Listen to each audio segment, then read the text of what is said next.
Okay, question number 16th. The mass of hydrogen molecule is 3.32 into 10 power minus 27 kilogram. If 10 power 23 hydrogen molecules strike per second, ये word important है. As you will see, आपको आगे समझेगा कि per second ये बहुत important word है. Strike per second a fixed wall of area 2 centimeter square at an angle of 45 degree to the normal and rebound elastically with a speed of 10 to the power 3 meter per second, then the pressure on the wall is nearly. ये 2018 JEE main का question है. तो question is like this. एक wall है.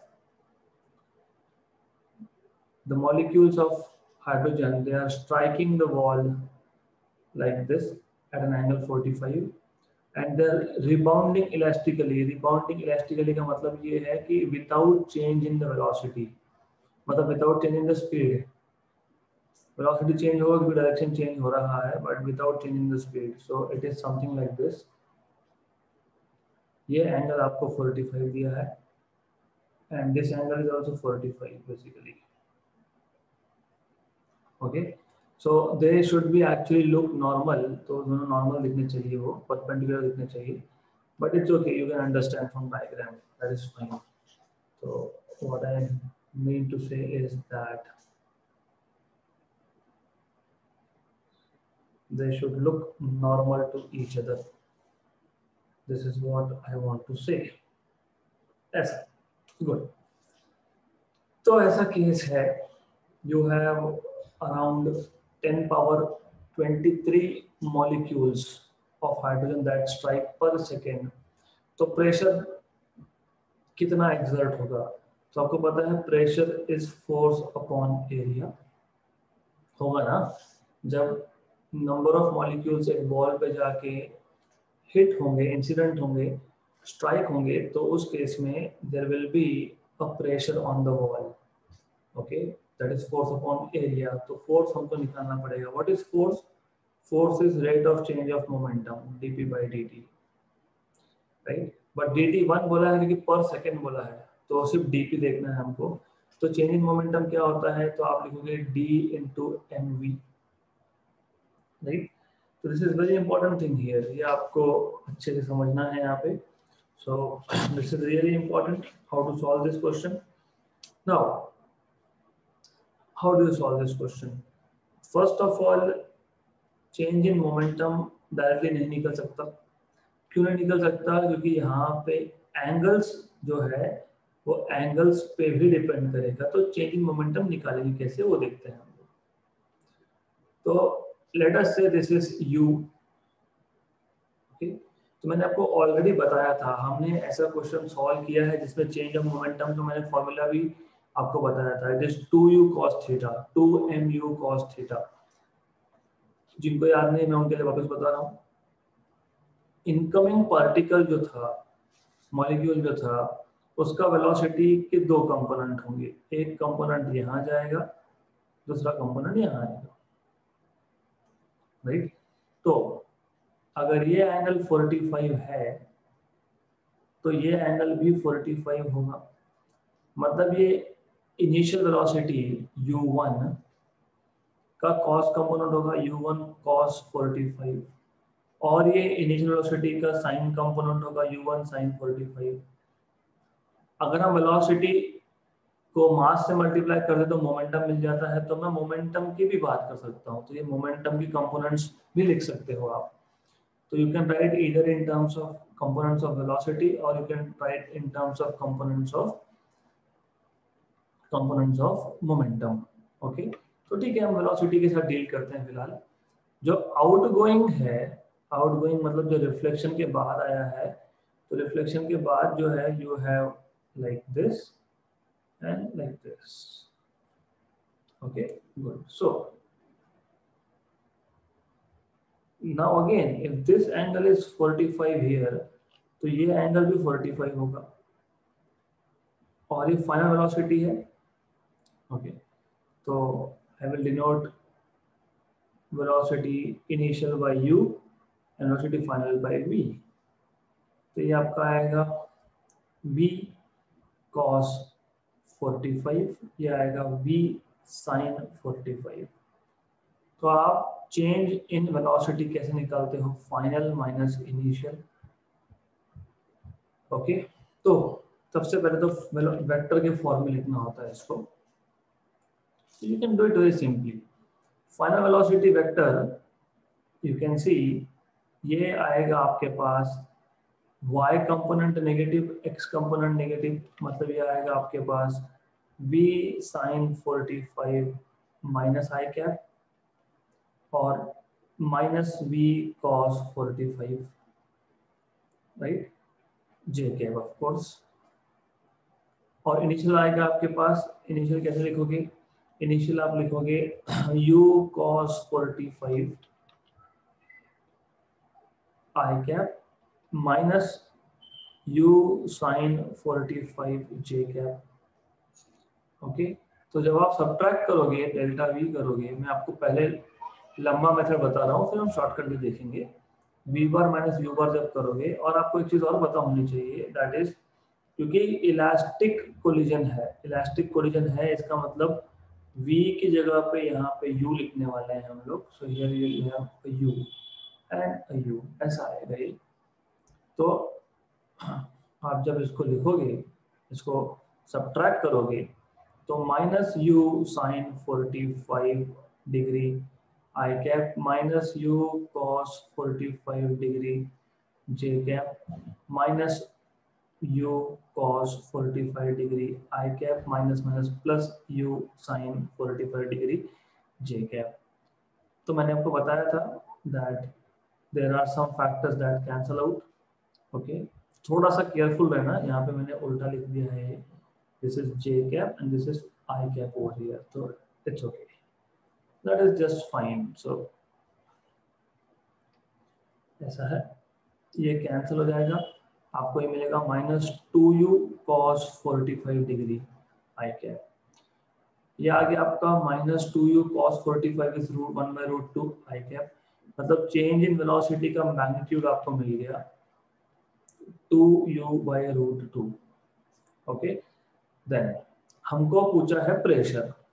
अब pressure कैसे निकालते हैं, तो प्रेशर के लिए आपको फोर्स पता होना चाहिए, force is rate of change of momentum, और पर सेकंड बोला तो dt की वैल्यू 1 रहेगी, और ये आप लिखोगे m डेल्टा v, क्योंकि मोमेंटम, चेंज इन मोमेंटम क्या होता है, momentum is m into v upon time is 1, तो यहाँ पे मास कॉमन निकाल लिया, dv 1 तो 1 ही है, और dv आपने यहाँ पे dv लिखा है, दिस इज dv 2u by रूट 2, तो m 2u by रूट 2, ये आ गया आपका फोर्स। गुड, बट ये सिंगल पार्टिकल का है, सिंगल मॉलिक्यूल का है, हमारे पास अगर n मॉलिक्यूल्स होंगे तो मैं n से मल्टीप्लाई करूंगा, और प्रेशर आएगा आपका फोर्स अपॉन एरिया, तो n m 2u by root 2 times of area.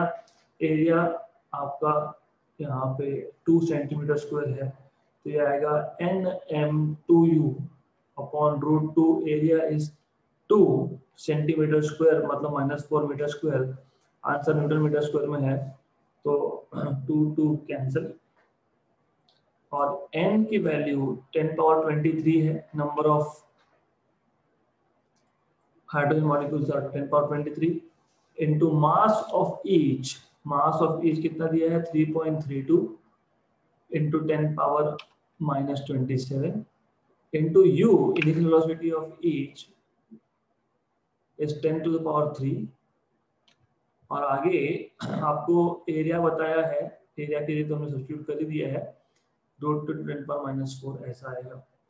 इसको सॉल्व करेंगे, इसको सॉल्व करने के बाद यू विल गेट 2.35, कैसे आया बता देता हूँ, doesn't matter really. So 10 power 23 और 3 26 और -27, तो 10 पर -1 आ जाएगा, 3.32 अपॉन 1.414। ओके, तो this is you are supposed to solve, और नीचे का जो 10 पावर -4 है वो रहेगा, वो ऊपर जाएगा, 10 पावर 3 हो जाएगा, तो 10⁻³ आ जाएगा ऊपर फाइनली, और 1.32 upon 1.4 is slightly greater than 2 point something 2.35 into 10⁻³ option number C.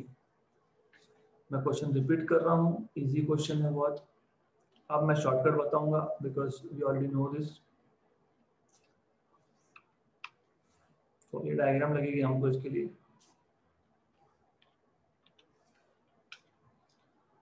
So ideally अगर आपको बेसिक्स याद है, मैंने एक क्वेश्चन 2 बार ऐसा क्वेश्चन लिया, not even once, we have taken twice such question. अगर ये एंगल थीटा है और इनकमिंग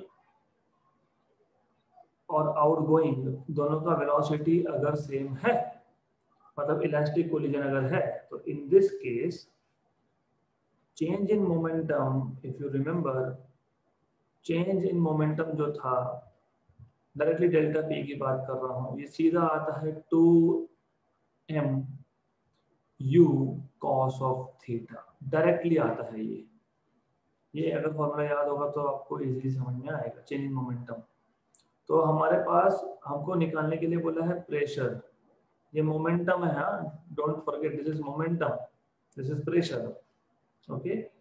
तो pressure is force upon area, force is rate of change of momentum, लेकिन अकॉर्डिंग टू द क्वेश्चन हमको डेल्टा टी 1 सेकेंड बोला है, मतलब ये हमारे पास आ गया डेल्टा पी बाई ए, और डेल्टा पी हमारे पास ऑलरेडी है 2mu cos थीटा बाई ए, तो आपको मिल जाएगा 2mu cos ऑफ 45 इज 1/√2, तो √2 टाइम्स ऑफ ए।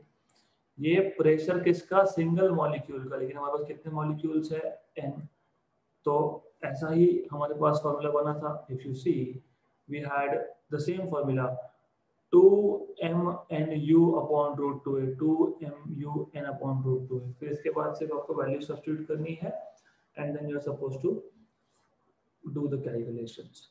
तो इम्पॉर्टेंट इज कि आपको ये पता होना चाहिए कि जब एक पार्टिकल इलास्टिकली रिबाउंड हो रहा है तो change in velocity is just, it is just 2 times of initial velocity times of cos theta, और change in momentum is 2mv cos theta। इतना पता होता तो क्वेश्चन बहुत फास्ट सॉल्व होता है ये, okay. So this is something that you need to remember. हमने ऑलरेडी 2 क्वेश्चन इस टाइप के दिए हैं। Next question, a mass of 10 kg is suspended vertically by a rope from the roof। तो हमारे पास एक रूफ है, वहां से एक 10 kg का जो मास है वो सस्पेंडेड है like this। So you have a mass of 10 kg over here। When a horizontal force is applied on the rope at some point, तो हम यहाँ पे मान लो horizontal force अप्लाई करने वाले हैं over here। So we are applying a horizontal force over here at some point। The rope deviated at an angle of 45 at the roof point। तो ये फोर्स लगाने से क्या हुआ, मैं डायग्राम बता देता हूँ। फोर्स लगाने से क्या हुआ, फोर्स लगाने से ये हुआ कि रूफ, ये जो रोप है डेविएट हो गया, तो रोप डेविएट हो गया समथिंग लाइक दिस।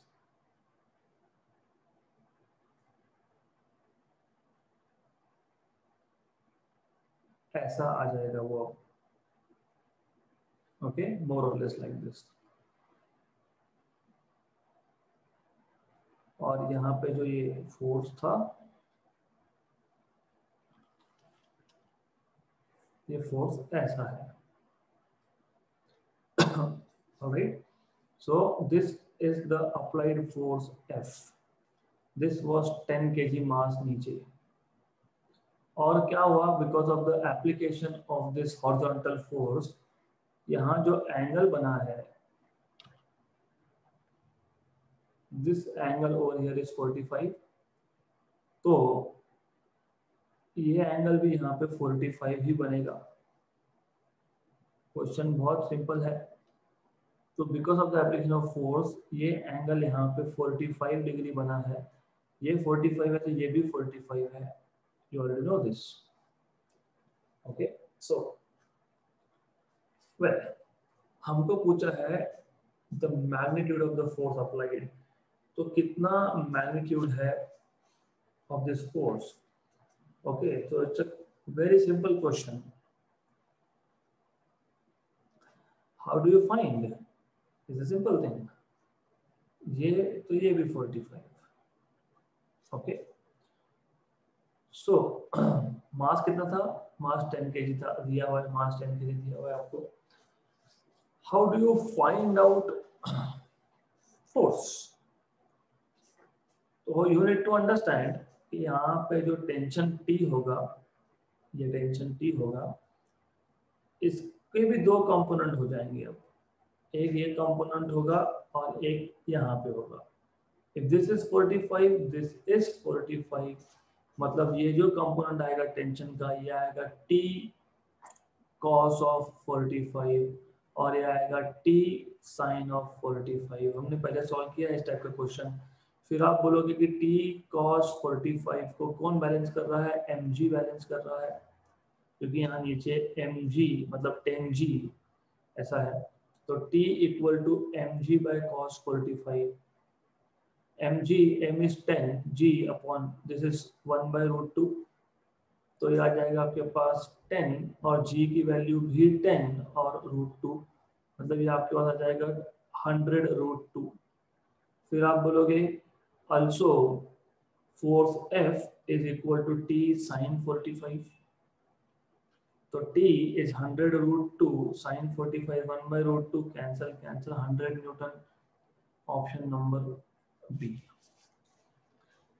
तो सिर्फ ये ध्यान रखना कि जिस पॉइंट पे आपने पी पॉइंट पे जहां पे आपने फोर्स अप्लाई किया है, उस पॉइंट पे the system will shift little bit, the system shifts little bit and then आपको सिर्फ फोर्सेस के कंपोनेंट करने हैं। ये तो एफ अप्लाइड फोर्स था, नीचे वेट mg है, यहाँ पे टेंशन T है इन द स्ट्रिंग, तो T के दो component T cos 45, T sin 45, right? So overall you have force equal to 100 Newton. कैसे सॉल्व किया हम लोगों ने? क्योंकि यहाँ पे T cos 45 was balancing mg और T sin 45 is equal to F. Okay, so I'm going to repeat this question again.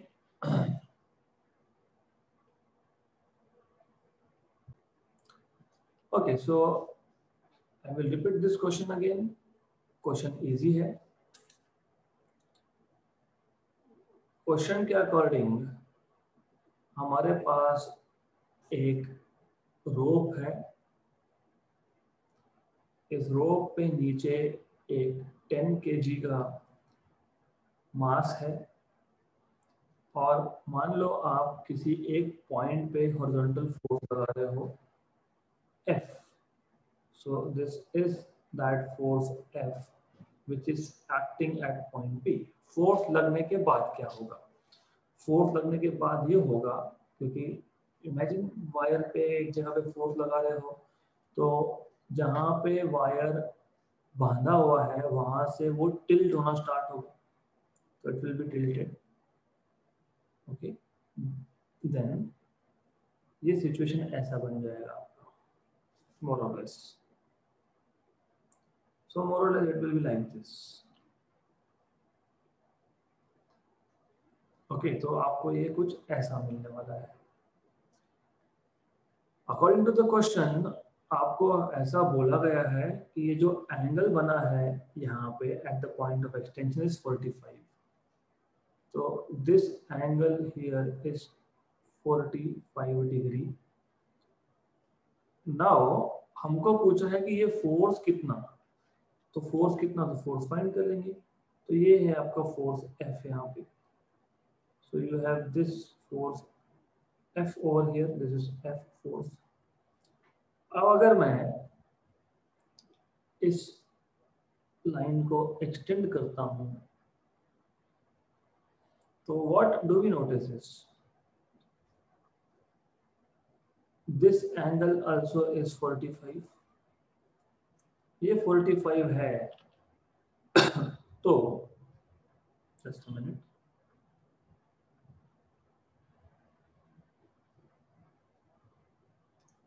अगर वो एंगल 45 है तो ये एंगल भी 45 है। Good, right. तो इन एनी केस ले सकते हो आप, इसको 45 बोल सकते हो, उसको 45 बोल सकते हो, doesn't matter really. So here it doesn't matter. ये इंपॉर्टेंट है, ये टेंशन टी, ये टेंशन टी फोर्स के कंपोनेंट कैसे होंगे, एक कंपोनेंट यहाँ जाएगा, एक कंपोनेंट यहाँ पे आएगा। ये 45 है तो ये भी 45 है, ओके। तो ये आपका आ जाएगा t cos 45, तो दिस एंगल इज 45, और ये आ जाएगा t sin 45, और यहाँ पे नीचे था mg। तो what do we notice is कि t cos 45 is balanced by mg and t sin 45 is equal to f, simple.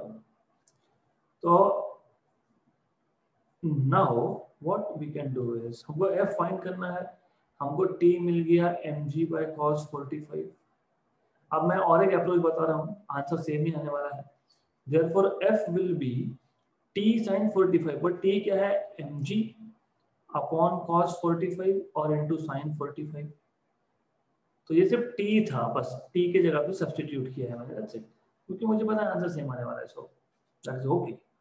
तो mg tan 45, tan 45 तो 1 होता है, m की वैल्यू 10 है, g की वैल्यू 10 है, तो 100 न्यूटन। तो यहाँ पे भी मैंने वही किया, यहाँ पे भी मैंने वही किया, सिर्फ लिखने का तरीका अलग अलग है। तो 100 न्यूटन आपको यहाँ पे फोर्स की वैल्यू मिलने वाली है। तो ये जो अप्लाइड फोर्स था, ये अप्लाइड फोर्स था 100 न्यूटन का, ओके। ये 2019 में आया है JEE मेन में। Next question, so you see how simple questions they are asking. A particle of mass m is moving in a straight line with momentum p. तो हमारे पास एक पार्टिकल है जिसका मास m है, which is moving in a straight line with momentum p. Starting at time t equal to 0, a force F equal to kT acts in the same direction on the moving particle. तो particle already move हो रहा था, उसका momentum p था moving particle का। अब इस पे एक फोर्स एक्ट हो गया at time t equal to 0 in the same direction of the moving particle. तो यहाँ पे एक force F equal to kT act हो रहा है मूविंग पार्टिकल पे ड्यूरिंग टाइम इंटरवल t। तो ये फोर्स कितने टाइम के लिए एक्ट हो रहा है, t टाइम के लिए एक्ट हो रहा है, so that momentum changes from p to 3p। मतलब इनिशियल मोमेंटम जो था वो p था, फाइनल मोमेंटम जो है वो 3p है। Here k is constant, the value of t is, तो कितने टाइम के लिए फोर्स एक्ट हो रहा है t, आपको वो फाइंड करना है।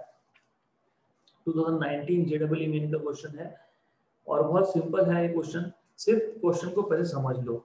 एक पार्टिकल है जो मूव हो रहा है, ओके, और मूविंग पार्टिकल पे उसका मोमेंटम p था, मूविंग पार्टिकल पे एक एडिशनल फोर्स एक्ट हो रहा है in the direction of motion. सबसे पहले आपको ये समझना होता है कि ऑलरेडी जिस डायरेक्शन में पार्टिकल मूव हो रहा था, मतलब कुछ वेलोसिटी होगा, मतलब कुछ मोमेंटम होगा, अब उसी डायरेक्शन में एक और फोर्स एक्ट हो रहा है, मतलब अब मोमेंटम मतलब वेलोसिटी बढ़ेगा। तो बराबर बोला है कि p से 3p हो गया, तो initial momentum is p and final momentum is 3p। Force कितने टाइम के लिए एक्ट हो रहा है, कैपिटल T। फोर्स का फॉर्म क्या है, k into small t। Now you are supposed to find out what is the value of capital T for which the force is acting. So force F is dp by dt, but force F is kt equal to dp by dt, right? ये है आपका variable separable form. मैंने आपको derivatives बताए थे और हम लोग डेरिवेटिव्स पे एक एक्स्ट्रा सेशन भी लेने वाले हैं। तो dp will be equal to kt dt। अब इंटीग्रेट कर लेंगे क्योंकि आपको पता है कि जब हमने सिर्फ क्या किया, फोर्थ ईयर पे kt डाला है और यहाँ पे एक वेरिएबल t है, एक वेरिएबल p है, दोनों सेपरेट कर सकते हैं तो उसको बोलते हैं variable separable form. Variable separable form. तो dt को आपने शिफ्ट कर दिया तो dp equal to kt dt। Good. अब आप इसको इंटीग्रेट कर लोगे। इंटीग्रेशन dp की वैल्यू कहां से चेंज हुई, p से कहां तक, 3p तक dp। k कांस्टेंट है, कांस्टेंट बार t dt। t की वैल्यू 0 से कैपिटल T तक बोला ही है कि 0 टाइम इनिशियली जब टाइम t इक्वल टू 0 था तब फोर्स एक्ट हुआ। देयरफॉर p का इंटीग्रेशन dp का इंटीग्रेशन से p आएगा p टू 3p और ये k इसका इंटीग्रेशन आता है t square by 2 0 to capital T। Upper limit minus lower limit k by 2 upper limit minus lower limit, ये t स्क्वायर है, स्मॉल t स्क्वायर है। Okay good. This is something like this. तो ये 2p equal to k by 2 t square. तो t square is 4p by k, मतलब t is 2 root of p by k। तो 2 root of p by k, option number C. Question again is very simple. सिर्फ आपको ये पता होना चाहिए Newton second law of motion which is dp by dt। F is kt, so kt equal to dp by dt। so dp equal to kt dt, हम दोनों को integrate कर देंगे। Integration over dp from p to 3p, क्योंकि momentum की initial value p थी, final value 3p है, equal to k t dt। t की वैल्यू 0 से कैपिटल T है, राइट। तो मोमेंटम में जब लिमिट चलोगे तो 3p माइनस p आएगा और यहाँ पे t की जगह पे भी पहले अपर लिमिट फिर लोअर लिमिट। तो उसको सॉल्व कर लो तो you will have capital T under root of 2p by k। ऐसा आपको मिलेगा ऑप्शन नंबर सी। 2019 में अगर आप देखोगे तो 1 2 3 4 में भी आगे भी 5 क्वेश्चंस आए थे एक सिंगल चैप्टर में से। Next question, if 10 power 22 gas molecules each of mass 10 per minus 26 kilogram collide with a surface perpendicular to it elastically per second over an area 1 meter square with a speed of 10 power 4, the pressure exerted by the gas molecules will be of the order of। extremely simple question। तो मैं आपको बताता हूँ difference क्या है। हमने ये question solve किया, इस क्वेश्चन में और जो अभी क्वेश्चन है उसमें डिफरेंस क्या है। ये जो क्वेश्चन है दिस इज सिंपलर। क्यों? यहाँ पे पिछले क्वेश्चन में एक एंगल बन रहा था थीटा, यहाँ तो एंगल की बात ही नहीं हो रही। यहाँ पे आपको बता रहे हैं कि आपके पास गैस मॉलिक्यूल्स है जो, अगर आप क्वेश्चन पढ़ोगे 10 power 22 gas molecules each of mass 10 पर minus 26 kilogram collide with the surface perpendicular to it. Perpendicular to it, ऐसे आए और ऐसे ही वापस गए। Okay, so this is what they are saying. तो this is incoming direction, outgoing direction, मतलब थीटा 0 है। और मैंने आपको सर्कुलर मोशन में, मैंने आपको पहले भी बहुत बार बताया है ये कि जब इनिशियल वेलोसिटी और फाइनल वेलोसिटी दोनों का डायरेक्शन एग्जैक्टली अपोजिट हो तो विदाउट बॉदरिंग डायरेक्टली आप लिख सकते हो change in velocity is 2 times of initial velocity directly. कब? जब direction of incoming and after reflection, मतलब पार्टिकल गया 180 डिग्री से वापस आया तो चेंज इन वेलोसिटी का मॉड सीधा आता है 2v। अगर मॉड नहीं याद रहता तो फिर ये याद रखो, this is 2v cos of theta.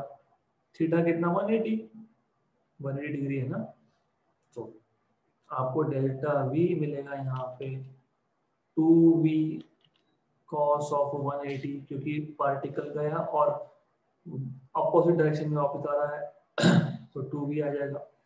तो I would prefer that you right directly like this, delta v is 2v, mod of delta v is 2v। मतलब अगर आपको मोमेंटम का चेंज लिखना है तो that will be m times of delta v, मतलब 2mv, क्योंकि हमको अल्टीमेटली तो निकालना है प्रेशर। प्रेशर होता है force upon area, okay. Force होता है rate of change of momentum. Time delta T 1 second दिया है तो डेल्टा पी बाई ए आएगा। डेल्टा पी 2mv है अपॉन ए। ये सिंगल मॉलिक्यूल के लिए है, लेकिन अगर n मॉलिक्यूल की बात होगी तो मैं मल्टीप्लाई बाय n भी करने वाला हूं, तो मल्टीप्लाई बाय n भी होगा यहाँ पे, राइट।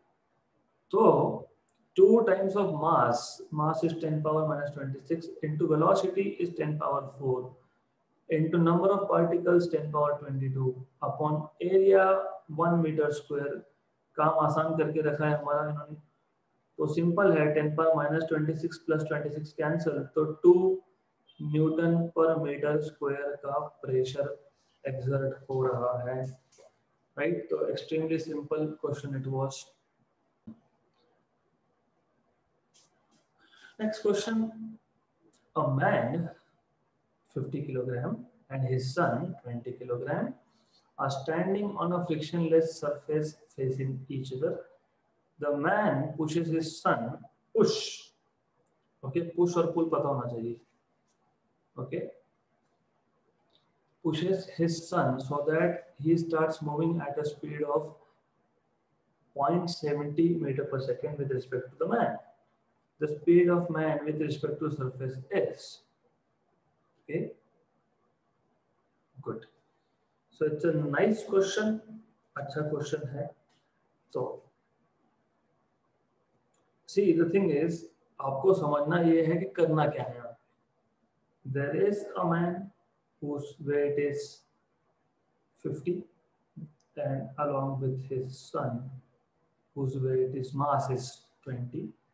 Initially man और उसका son दोनों रेस्ट पे थे, मतलब इनिशियल मोमेंटम 0 था। अब मैन ने अपने सन को पुश किया, पुश, ओके, पुश। तो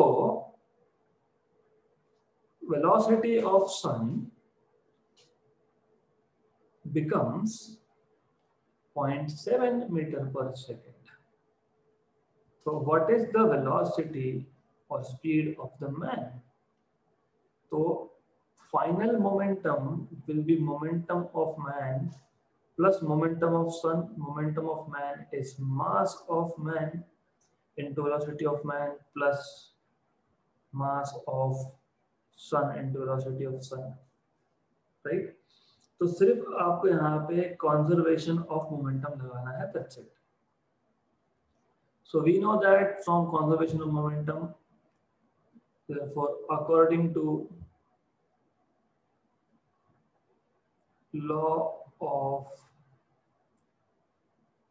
conservation of linear momentum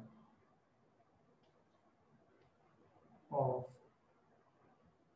linear momentum, initial momentum equal to final momentum है।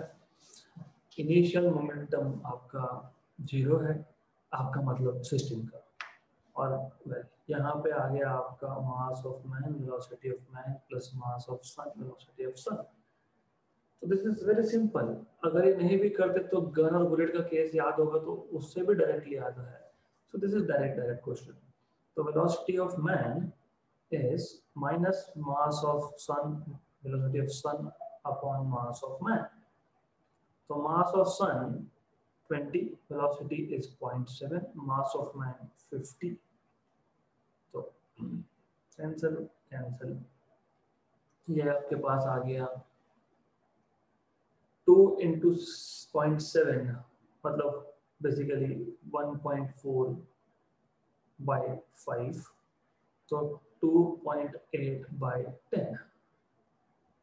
ओके, तो ये आ जाएगा 0.28 metre per second. Negative sign का मतलब है रिकॉइल होगा, मतलब मैन जो है वो सन से अपोजिट डायरेक्शन में मूव होने वाला है. तो point what ever it is, तो कैलकुलेशंस आप देख लेना अगर मैंने कुछ गलती की हो तो, बट अप्रोच तो यही है, राइट. तो you need to solve this question, right. Just to tell you a hint, ये क्वेश्चन का आंसर डी नहीं आएगा. क्यों नहीं आएगा? दिस इज करेक्ट, मतलब वैल्यू गलत नहीं हुई हमारी, value is not at all wrong. Question पढ़ो, the speed of man with respect to sun, relative speed की बात की. तो रिलेटिव स्पीड की बात की है, मतलब there is a small thing which is remaining. क्या ये तो वेलोसिटी ऑफ मैन आया with respect to ground, velocity of man with respect to sun, right, या विद रिस्पेक्ट टू सरफेस, जो भी आप बोलो, that is vm minus vs. तो ये आपको करना पड़ेगा ultimately. This is what you suppose to do. तो you have to just do the last part of it. तो वेलोसिटी ऑफ मैन मैंने बता दिया, सिर्फ आपको ये समझना है कि ये velocity of man with respect to सन है या विद रिस्पेक्ट टू सरफेस है. ओके, तो मैं ओवरऑल टू सम अप मैं आपको सिंपल सी आइडिया बताता हूँ. यहाँ पे कंजर्वेशन ऑफ लीनियर मोमेंटम जब आप लगाते हो, तो जब आप वेलोसिटी फाइंड कर रहे हो यहाँ पे, this velocity is relative to what, ये पता होना चाहिए. हमारे पास 0.28 मीटर पर सेकेंड आया, दैट इज करेक्ट, लेकिन 0.20 मीटर पर सेकेंड ये स्पीड विद रिस्पेक्ट टू सन है या विद रिस्पेक्ट टू सरफेस है, ये पता होना चाहिए. तो you have to just pay attention here, right. तो आंसर आएगा आपका A, Q A. You have to find out what is velocity of man with respect to surface. तो उतना देखो, और कैसा है कि सिर्फ vm में से आप vs को माइनस करोगे या फिर प्लस करोगे, एक ही बात है वो. Good. So I am keeping this half assignment for you, क्योंकि फिर what I want is that you read little bit of relative velocity. थोड़ा सा पढ़ो, वो मॉड्यूल दिए हैं, मुझे भी यूज करवाना है ना आपसे, तो इसलिए ऐसा हाफ असाइनमेंट भी नहीं है वो 1/10 असाइनमेंट है वो, क्योंकि सिर्फ आपको रिलेटिव वेलोसिटी का फॉर्मूला देखना है, कैसे आया वो देखना है, डन. तो 0.2 आएगा answer. Next question, a mass of 10 kilogram is suspended by a rope of length 4 meter from the ceiling. The force F is applied horizontally at the midpoint. ये वही क्वेश्चन है जो अभी अभी हमने सॉल्व किया था. Just now we have solved this question. सिर्फ ये क्वेश्चन 2020 में आया है, अलग तरीके से पूछा है, मतलब ये this is same question. Look, exactly same question, exactly same, सिर्फ पूछने का तरीका थोड़ा सा अलग है. गुड. तो इसका आंसर भी 100 न्यूटन आएगा. डन, 100 न्यूटन आंसर खत्म. Okay, so now 2009 TMT pre medical test, तब नीट नाम था नहीं. तो an explosion blows a rock into 3 parts. 2 parts go off at right angles to each other. These 2 are 1 kg with velocity 12 and 2 kg with velocity 8. If the third part flies off with velocity 4 meter per second, its mass would be. हमने एक question इस type का solve किया है, मैं आपको बता देता हूँ. वो सेम कॉन्सेप्ट आपको अप्लाई करके सॉल्व करना है. So it was I think not this one, but for sure we have done this question, 100% sure. Just let me see where we have done this so that I can give it as an assignment to you and you can just follow the steps. ये था ये. Look here. Exactly same. सिर्फ यहाँ पे क्या था कि यहाँ पे जो थर्ड पार्ट है, पहला देखो दो पार्ट म्यूचुअली परपेंडिकुलर डायरेक्शन में गए हैं, मतलब थर्ड जो होगा वो डायगोनल के अलावा होगा. सिर्फ इतना ही डिफरेंस है कि इस क्वेश्चन में आपको थर्ड पार्ट का वेलोसिटी पूछा है और हमारे क्वेश्चन में हियर थर्ड पार्ट का मास पूछा है. मतलब होगा वही थर्ड पार्ट का जो मोमेंटम होगा, it will B p1 square plus p2 square होगा यही. ठीक है, कर देता हूँ मैं, कोई बात नहीं. m3v3 equal to under root of m1v1 square plus m2v2 square. हमको फाइंड करना है m3, तो ठीक है m3v3 under root of m1v1 m1 12, मतलब ये आ जाएगा आपका 12 स्क्वायर. m2v2 2 और 8 मतलब 16, तो ये आ जाएगा 16 का square. m3v3 is 4, so 4m3 equal to under root of 144 plus 256, तो ये आपको मिल गया 4m3 अंडर रूट ऑफ 400, मतलब 4m3 is 20, तो m3 is 5 kg. Option number A. Done. तो इतने सिंपल क्वेश्चंस है. क्वेश्चन सेम टाइप के होते हैं, सिर्फ कहीं पे वेलोसिटी पूछेंगे, कहीं पे मास पूछेंगे. Okay, so you need to practice these questions very well. So we'll stop here for the day and we'll continue with more questions in the next session.